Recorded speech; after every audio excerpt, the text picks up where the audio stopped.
السلام علیکم گائز، میں ہوں توفیق رشید خان۔ تو آج کی اس ویڈیو میں ہم انٹرجیکشن کی بات کریں گے۔ تو پارٹس آف اسپیچ کے سیریز میں یہ ہمارے پاس 8ویں نمبر پر آتا ہے۔ سب سے پہلے ہمارے پاس ناؤن آتا ہے، پھر پروناؤن آتا ہے، پھر ایڈجیکٹیو آتا ہے، ورب آتا ہے، ایڈورب آتا ہے، پریپوزیشن آتا ہے، کنجنکشن آتا ہے، اور 8ویں نمبر پر ہمارے پاس آتا ہے انٹرجیکشن۔ تو یہ ہمارے پاس 8ویں نمبر پر ہے۔ اس سے جو پچھلے ہیں ان تمام کی تمام پر میں ویڈیوز بنا چکا ہوں۔ آپ میرا چینل وزٹ کیجئے انگلش بائی ٹی آر کے، ہر ایک کی ایک الگ پلے لسٹ ہے، وہاں سے جو ہے نا آپ کو ان کے متعلق اور ان کے ٹائپس کے متعلق جتنی بھی ویڈیوز ہے وہ تمام کی تمام وہاں پر موجود ہے، وہاں سے آپ وہ ویڈیوز دیکھ سکتے ہو۔ مگر اب بڑھتے ہیں اپنے آج کے ٹاپک یعنی کہ انٹرجیکشن کی طرف۔ تو انٹرجیکشن دراصل لوگوں نے اس کو بڑا ہی آسان سمجھا ہے، ویسے خیر یہ ہے بھی آسان، مگر اتنا آسان بھی نہیں ہے جتنا لوگوں نے اس کو سمجھ رکھا ہے۔ ٹھیک ہے، کیونکہ میں نے کچھ یوٹیوب کے ٹیچرز دیکھے ہیں، یا کچھ ایون کچھ بکس بھی ایسی دیکھی ہے، وہ کہتے ہیں بھائی انٹرجیکشن کے بعد سائن آف ایکسکلیمیشن جو ہے یعنی کہ ایکسکلیمیٹری مارک، اس کا استعمال ضرور کیا جاتا ہے۔ یہی پہچان ہے، جب کسی ورڈ کے فوراً بعد سائن آف ایکسکلیمیشن دیکھ لو آپ تو سمجھ جائیے انٹرجیکشن ہے۔ ایسا نہیں ہے، انٹرجیکشن کے بعد سائن آف ایکسکلیمیشن کا استعمال ہمیشہ ہو یہ بات درست نہیں ہے۔ ہاں البتہ زیادہ تر ان کے بعد سائن آف ایکسکلیمیشن کا استعمال ہوتا ہے، یعنی کہ جو ہمارے پاس ایکسکلیمیٹری مارک ہے اس کا استعمال کیا جاتا ہے، ہمیشہ ہو یہ ضروری نہیں ہے۔ اور اسی طرح اس کے متعلق اور بھی کافی سارے قاعدے و قوانین ہیں۔ جملے کے اندر اگر اس کو استعمال کریں گے تو پھر کیا کریں گے، آیا اس کے بعد جو ورڈ آتا ہے اس کو ہم کیپٹل لیٹر سے لکھیں گے یا اسمال سے؟ اس قسم کے جتنے بھی سوالات ہیں وہ اس ویڈیو سے آپ کے تمام کلیئر ہونے والے ہیں۔ البتہ ان کے جو ٹائپس ہیں ان پر انشاءاللہ اس کی بعد کی ویڈیوز بنائیں گے۔ ان کے 8 ٹائپس ہیں، جو بنیادی جو ہمارے پاس ٹائپس ہے وہ 2 ہے ہمارے پاس، باقی جو ہے نا ان کے اندر پھر ہمارے پاس 6 ٹائپس اور آ جاتی ہیں۔ خیر ان پر جو ہے نا پھر اگلی ویڈیوز میں جائیں گے۔ آج کی اس ویڈیو میں ہم انٹرجیکشن کو بہتر طریقے سے، بہتر ڈھنگ سے سمجھ لیتے ہیں کہ بھئی انٹرجیکشن دراصل ہے کیا۔ تو تمام کے تمام ایسے الفاظ جو غم میں، خوشی میں، پریشانی میں، دکھ میں، درد میں منہ سے بے ساختہ نکل آتے ہیں، وہ تمام کے تمام ہی ہمارے پاس انٹرجیکشنز کہلاتے ہیں۔ جیسے کہ واو لیجئے، حیرانی میں منہ سے آٹومیٹکلی نکل کر آتا ہے واو، تو یہ واو کیا ہے؟ یہ ہمارے پاس ایک انٹرجیکشن ہے۔ اسی طرح یہی لیجئے آپ، یا اوچ لیجئے، یا اس قسم کے اور جو درد میں الفاظ منہ سے نکل کر آتے ہیں، آپ کو جو ہے نا اکثر پیر ٹکرا جاتا ہے۔ اکثر آپ نے نوٹس کیا ہوگا، یہ جب لائٹ چلی جاتی ہے تو یہ جو چوٹی انگلی ہوتی ہے نا پاؤں کی، یہ بہت زیادہ ٹکراتی ہے چیزوں کے ساتھ۔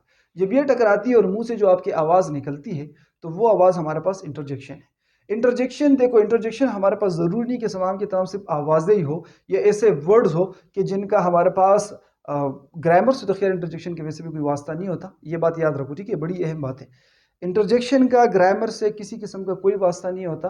انٹرجیکشن کو لگانے سے بھی جملے پر گرامیٹیکلی کوئی اثر نہیں پڑتا، انٹرجیکشن کو نکال دینے سے بھی جملے پر گرامیٹیکلی کوئی اثر نہیں پڑتا، یعنی کہ جملہ ان کے بغیر بھی مکمل ہوتا ہے اور ان کے بغیر ادھورا نہیں ہوتا، ٹھیک ہے۔ مگر کچھ انٹرجیکشنز ایسے ہیں جو کہ آوازیں ہیں، جو کہ غم یا خوشی میں بے ساختہ نکل آتی ہے۔ جیسے کہ آپ کرکٹ کھیل رہے ہو اور آپ نے گیند کرائی اور جو بلے باز ہے اس کے وکٹ کے ساتھ ہی گیند گئی، یعنی کہ اس کے وکٹ کو لگی نہیں مگر اس کے وکٹ کے ساتھ جو ہے نا بالکل قریب سے ہو کر گئی، تو آپ جو ہے نا اچانک ہی سر پر ہاتھ رکھ دیتے ہو، واہ، یہ منہ سے نکل آتا ہے۔ اب یہ واہ آپ کا ارادہ نہیں تھا، غیر ارادی طور پر نکلا، تو یہ ہمارے پاس انٹرجیکشن ہے، اور ان کی پہچان تو بڑی آسان ہے، ٹھیک ہے، کیونکہ یہ جو ورڈز ہوتے ہیں یہ منہ سے بے ساختہ نکل آتے ہیں، اور یہ باقی کہ آپ کو کوئی ڈکشنری میں نہیں ملتے، بہت کم ہی آپ کو ملتے ہیں، ٹھیک ہے۔ مگر اس کے علاوہ کچھ ورڈز ایسے بھی ہیں کہ جو ہمارے پاس باقی پارٹس آف اسپیچ سے بھی تعلق رکھتے ہیں، مگر وہ بھی انٹرجیکشنز ہو سکتے ہیں، ٹھیک ہے۔ فرق کیسے پتہ چلے گا؟ فرق پتہ چلے گا ان کے استعمال پر۔ دیکھو جب ان کا استعمال کیا جاتا ہے نا تو وہی سے ہمیں ان کی نوعیت کا پتہ چل جاتا ہے کہ بھئی یہ ورڈ کس نوعیت کا ہے۔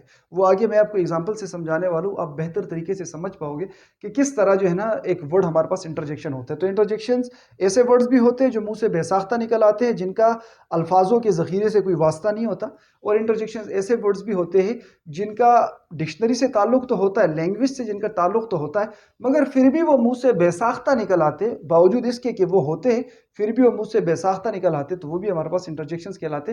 جیسے کہ آپ گڈ لیجئے، ایگزامپلس خیر یہاں پر ہے، ان سے جو ہے نا آپ ڈیٹیل سے سمجھو گے، ابھی کے لیے بس آپ کو تھوڑا سا سمجھا دیتا ہوں۔ گڈ لیجئے مثال کے طور پر آپ کو جو ہے نا کوئی شخص آ کر کہتا ہے کہ یار میں نے وہ کام جو کوئی نہ کر سکا میں نے منٹوں میں کر ڈالا، آپ کہو گے یار گڈ۔ تو اب یہ گڈ جو آپ نے کہا، ٹھیک ہے، یہ بھی ہمارے پاس ایک انٹرجیکشن ہے، یہ منہ سے بے ساختہ نکلا ہوا ایک کلمہ ہے، ایک لفظ ہے، اگرچہ یہ سراہنے کے لیے ہے، مگر اچھا۔ اور دوسری بات جو انٹرجیکشن کے متعلق ہے وہ بہت ہی اہم ہے، وہ یہ ہے کہ انٹرجیکشن جو ہوتے ہیں ان کو نارمل ورڈز کی طرح نہیں پڑھا جاتا۔ نہ ہی ان کو نارمل ورڈز کی طرح بولا جاتا ہے. ویسے اگر عام جیڑ اور اوڑی ہم لیں تو گڈ بنتا ہے، مگر آپ کو کوئی یہ سینیوری جو بھی میں نے آپ کے سامنے رکھا تھا پھر سے بتا دیتا ہوں کہ کوئی ورڈ کوئی شخص آ کر کہتا ہے کہ بھئی جو لوگ دنوں میں نہیں کر پائے وہ میں نے منٹوں میں کر دیا، چٹکیوں میں کر دیا. تو آپ کے منہ سے جو گڈ نکلے گا وہ یوں نہیں، وہ مرا سڑا گڈ نہیں نکلے گا کہ گڈ، آپ کے منہ سے نکلے گا گڈ. تو یہاں پر اب دیکھو، اب وہ پہلے گڈ اور دوسرے گڈ میں فرق آ گیا، اس کو بولنے کے انداز میں بھی فرق آ گیا. تو یہ ہمارے پاس انٹرجیکشنز ہے. انٹرجیکشنز کے اندر جو ہے نا فیلنگز شامل ہوتی ہے. اچھا آپ کو یہ بھی بتا دوں، خیر آگے ایگزامپل سے اس کو ثابت بھی کریں گے، ابھی سے آپ کو بتا دیتا ہوں کہ جس انٹرجیکشن کے اندر جو ایموشنز ہوتے ہیں وہ بہت کوٹ کوٹ کر بھرے ہوتے ہیں نا، جیسے کہ کوئی مر گیا تو آپ کہتے ہو اللہ مر گیا یار. اب یہ اللہ جو آپ نے کہا اس کے اندر جو ہے نا بڑی ہی گہری ایک فیلنگ پڑی ہے. ٹھیک ہے، تو اس کے بعد سائن آف ایکسکلیمیشن کا استعمال کیا جاتا ہے، جو ایکسکلیمیٹری مارک ہے اس کا استعمال ضرور کیا جاتا ہے. مگر اگر کوئی انٹرجیکشن ایسا ہے کہ اس کے اندر کوئی اتنی انٹینسٹی کی ضرورت نہیں ہے اس کو دکھانے کی، تو تب سائن آف انٹرجیکشن کا استعمال ہم نہیں کرتے. ٹھیک ہے، تو بڑھتے ایگزامپلس کی طرف تاکہ آپ کو اور بہتر طریقے سے میں سمجھا سکوں. تو یہ میں نے چند لکھے ایسے بہت سارے. ٹھیک ہے، واو ہے ہمارے پاس، ہرے ہے ہمارے پاس، اللہ سے، اپ سے، گڈ ہے، ہائے ہے، وغیرہ وغیرہ. صرف یہی نہیں ہے، ایسے بہت سارے. ٹھیک ہے، یہ ہمارے پاس تمام کی تمام انٹرجیکشنز ہیں. تو ایگزامپلز میں نے یہاں پر پہلا جملہ لکھا ہے واو دیٹ کار از بیوٹیفل. واو وہ گاڑی خوبصورت ہے. تو یہ ہمارے پاس یہاں پر ایک انٹرجیکشن ہے. چونکہ یہ ایک انٹرجیکشن ہے تو اب اس کو ہم واو نہیں پڑھیں گے جس طرح ہم نارملی پڑھتے ہیں، کیونکہ اب دیکھو دیٹ کار از بیوٹیفل، وہ گاڑی خوبصورت ہے. اب وہ گاڑی اتنی خوبصورت ہے کہ اس نے مجھے حیران کر دیا، اور اس حیرانی کی وجہ سے میرے منہ سے واو نکل کر آیا. تو اب ہم اس کو پڑھیں گے بھی انٹرجیکشن کی طرح، اور انٹرجیکشن کو فیلنگز کے ساتھ پڑھا جاتا ہے. تو اب ہم پڑھیں گے واو دیٹ کار از بیوٹیفل. واو وہ گاڑی خوبصورت ہے. اب یہ نارمل واو نہیں رہا، ٹھیک ہے، مردہ سڑا واو نہیں رہا، بلکہ اب یہ واو کہہ کر ہم اس کو جو ہے نا پڑھیں گے. ٹھیک ہے، تو یہ بہت ہی اہم، یہ سائن لگایا اسی لیے جاتا ہے تاکہ ہم اس کو نارملی نہ پڑھیں بلکہ نارمل سے ہٹ کر اس کے اندر ہم فیلنگز اور ایموشن کو بھی شامل کریں. اور اس کے ساتھ آپ دیکھ بھی رہے کہ جو ایکسکلیمیٹری مارک ہے وہ بھی ساتھ میں لگائے، کیونکہ یہ ہمارے پاس ایک انٹرجیکشن ہے. اب اس کے ساتھ ہم نے مارک اس لیے لگایا ہے کیونکہ اس کے اندر اسٹرانگ فیلنگز موجود ہے. اب یہ واو نہیں رہا بلکہ واو بن چکا ہے. ٹھیک ہے، اسی طرح الاس شی ہیز پاسڈ اوے. الاس وہ مر چکی ہے، مگر یہ الاس بھی اب الاس عام الاس نہیں رہا بلکہ اب یہ بن گیا ہے الاس شی ہیز ڈائڈ. الاس وہ مر گئی ہے. ٹھیک ہے، یعنی کہ اب یہ جو اب الاس آپ پڑھو گے، اب آپ اس کو جو ہے نا مکمل دکھ کے ساتھ پڑھو گے. اس کے اندر آپ کی فیلنگز بھی شامل ہوں گی. الاس شی ہیز ڈائڈ یا شی ہیز پاسڈ اوے. الاس وہ مر چکی ہے. تو اب یہ الاس کیا ہے ہمارے پاس؟ یہ بھی ہمارے پاس ایک انٹرجیکشن ہے، ایک ایسا کلمہ ہے، ایک ایسا ورڈ ہے جو منہ سے بے ساختہ نکل آیا. اس کی خود سے کوئی بھی میننگ نہیں ہے، مگر ضروری نہیں کہ انٹرجیکشن کے لیے اس کی میننگ نہ ہو. ٹھیک ہے، کچھ انٹرجیکشن ایسے ہوتے ہیں نا، واو، ہرے، الاس، اوپس وغیرہ کی ان کی اپنی میننگ نہیں ہوتی، مگر ایسے انٹرجیکشن بھی ہوتے کہ جن کی دوسرے پارٹس آف اسپیچ سے وہ تعلق رکھتے ہیں، ان کی میننگ بھی ہوتی ہے، مگر پھر بھی وہ ہمارے پاس انٹرجیکشن ہوتے ہیں. وہ ان کی ادائیگی سے ہمیں پتہ چلتا ہے کہ ان کو کس طرح ادا کیا گیا. اچھا، جو دوسری اہم بات ہے وہ یہ ہے، آپ کو میں نے بتایا تھا کہ ہم سائن آف جو ایکسکلیمیشن مارک ہے ہمارے پاس، ہم اس کا استعمال انٹرجیکشن کی بات کرتے ہیں مگر ہمیشہ نہیں کرتے. جب وہ فیلنگ وہاں پر اتنی اسٹرانگ نہیں ہوگی، یعنی کہ نارملی منہ سے ایک ورڈ نکلا ہے، تو تب ہم سائن آف ایکسکلیمیشن مارک کا استعمال نہیں کرتے. اور دوسری بات یہ، انٹرجیکشن کو جملے کے بیچ میں بھی استعمال کیا جا سکتا ہے جیسے کہ یہاں پر. اور جب اس کے ساتھ اس سائن کا استعمال نہیں کیا جائے گا تو تب جو ہے نا اس کے نہ آگے اور نہ پیچھے کسی ورڈ کو، اگر اس کو جو ہے نا پہلے سے کیپٹل ہونے کی ضرورت نہیں ہے اس کے پہلے لیٹر کو، تو ہم اس کو کیپٹل نہیں کریں گے. جیسے کہ یہاں پر جب اس مارک کو لگاتے تو پھر ہم کرتے، جیسے کہ واو ہے تو واو کے بعد ہم نے اس کا مارک لگایا ہے، اس کے بعد ہم نے دیٹ میں سے ٹی کیپٹل لکھا ہے، اور یہاں پر شی میں سے ہم نے ایس کیپٹل لکھا ہے. یہ لازمی ہے، ٹھیک ہے، کیونکہ یہ اسٹرانگ فیلنگ دکھا رہا ہے. مگر جب فیلنگ نارمل ہو اور آپ نے جملے کے اندر ہی ایڈجسٹ کر دیا، یعنی کہ جملے کے بیچ بیچ آپ نے ایڈجسٹ کر دیا، تو پھر ہم کیا کرتے، ہم کوموں سے اس کو سپیریٹ کرتے ہیں. ٹھیک ہے، جیسے کہ یہاں پر ہم نے ام کو سپیریٹ کیا ہے، گو کے بعد کوما لگا کر، ام کے بعد کوما لگا کر، یعنی کہ اس کو ہم نے جملے سے علیحدہ دکھانے کے لیے یہاں پر لگایا. اچھا، جملہ کیا ہے ہمارے پاس؟ وی نیڈ ٹو گو دس وے. ہمیں اس راستے سے جانا چاہیے. اب دیکھو، اب اس کا استعمال ہم کب کرتے ہیں؟ تب کرتے ہیں جب ہم کچھ سوچ رہے ہوتے ہیں. وی نیڈ ٹو گو دس وے، ہمیں یہاں سے جانا چاہیے. اب یہ ہمیں یہاں سے جانا چاہیے، کیا ہے؟ یہ ہمارے پاس ایک انٹرجیکشن ہے. منہ سے جو ہے نا ایک ایسا ورڈ نکلا ہے کہ جس کا زبان سے دور دور تک کوئی واسطہ نہیں ہے، تو یہ بھی ہمارے پاس ایک انٹرجیکشن ہے. اور چونکہ اس کے اندر اتنی اسٹرانگ فیلنگ نہیں ہے تو لہٰذا ہم نے اس کے ساتھ جو ہے نا سائن آف ایکسکلیمیشن کا استعمال نہیں کیا. البتہ ہم ان کو کوموں سے سپریٹ ضرور کریں گے. جملے کے اندر اس کا استعمال کیا گیا تو آپ نے دو کومے، اس کے ایک پیچھے اور اس کے ایک آگے جو ہے نا کوموں کا استعمال کرنا ہے تاکہ پتہ چلے کہ بھائی یہ جو ورڈ ہے یہ ہمارے پاس ایک انٹرجیکشن ہے.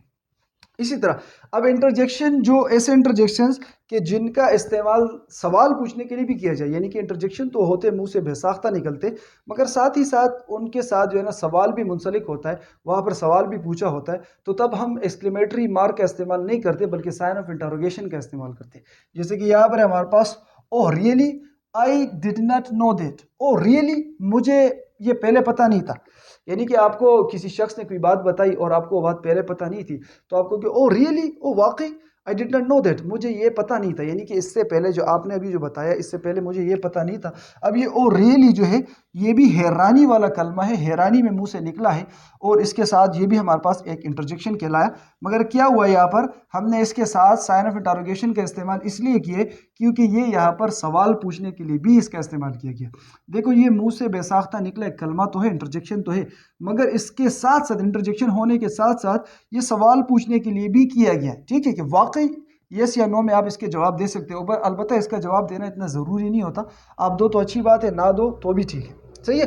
اور اس کے بعد جو اگلی بات ہے وہ یہ ہے کہ انٹرجیکشن کا استعمال جملے کے شروع میں کیا جائے یہ ضروری نہیں، اس کا استعمال جملے کے بیچ میں بھی کیا جا سکتا ہے جیسے کہ یہاں پر ہے، اور اس کا استعمال جملے کے آخر میں بھی کیا جا سکتا ہے جیسے کہ اس جملے میں یہاں پر میں نے کیا، we have won the lottery، ہرے. آپ اس جملے کو یوں بھی لکھ سکتے ہیں، hurray we have won the lottery، ہم لاٹری جیت چکے ہیں، ہرے. اب یہ ہرے کیا ہے؟ یہ جو ہے نا خوشی منانے کا ایک طرز ہے، یا آپ یوں کہہ لیجیے ایک ایسا ورڈ ہے جو خوشی میں انسان کے منہ سے نکل کر آتا ہے. انگریز اس کا استعمال کر سکتے ہیں، البتہ ہماری اپنی زبانوں میں اس کے لیے مختلف ورڈز ہو سکتے ہیں، اور وہ بھی ہمارے پاس انٹرجیکشن ہوگی. تو انٹرجیکشن کا استعمال آخر میں بھی کیا جا سکتا ہے جملے کے، اور جملے کے شروع میں بھی کیا جا سکتا ہے. مگر چونکہ یہاں پر اسٹرانگ فیلنگ شامل ہے تو یہاں پر جملے کا ہم فل اسٹاپ سے ختم کریں گے اور اس کے بعد انٹرجیکشن کا استعمال کریں گے، پھر ایکسکلیمیٹری مارک کا استعمال کیا جائے گا. اچھا، اور اس کے علاوہ جو اہم بات ہے وہ یہ ہے کہ انٹرجیکشن ضروری نہیں کہ صرف ایک ہی ورڈ ہو، یہ ایک پورا کا پورا فریز بھی ہو سکتا ہے. ایک پورا کا پورا فریز یعنی کہ الفاظوں کا مجموعہ منہ سے بھی بے ساختہ نکل سکتا ہے، وہ بھی ہمارے پاس انٹرجیکشن ہوتا ہے. جیسے کہ یہاں پر ہم نے استعمال کیا ہے، oh my goodness how did it happen, oh میرے خدایا یہ کیسے ہو گیا. اب یہ اوہ میرے خدایا کیسے، کس قسم کا کلمہ ہے؟ یہ منہ سے جب بے ساختہ نکلتا ہے یا بہت ہی زیادہ حیرانی میں منہ سے نکلتا ہے، یعنی کہ غیر جاری طور پر ہم اس کو ادا کرتے اوہ مائی گڈنس، اوہ میرے خدایا. ٹھیک ہے. اب یہ اوہ میرا خدایا کیا ہے؟ یہ بھی ہمارے پاس ایک انٹرجیکشن ہے اور پورا کا پورا ایک فریز ہے. ٹھیک ہے. ہاؤ ڈیڈ اٹ ہیپن، یہ کیسے ہوا، یعنی کہ کوئی کام ہو گیا ہے اور آپ کو اس کام کی توقع نہیں تھی، تو جو ہے نا آپ اس کے رسپانس میں کہتے اوہ میرے خدایا. ٹھیک ہے. تو یہ بھی ہمارے پاس انٹرجیکشن ہو. تو یہ انٹرجیکشن کے متعلق جو ہے نا ایک انٹروڈکشن ویڈیو تھا. مجھے امید ہے کہ آپ کو یہ سمجھ میں آ چکا ہوگا، اور اس کے جو ٹائپس ہیں انشاءاللہ ان پر اس کے بعد ویڈیوز بنائیں گے. تو اگر آپ کو ویڈیو پسند ہے تو ویڈیو کو لائک کر دو، اگر نئے ہو تو اس چینل کو بھی سبسکرائب کر دو. اپنا بہت سا خیال رکھیے گا. اگلی ویڈیو میں ملتے ہیں. اللہ حافظ.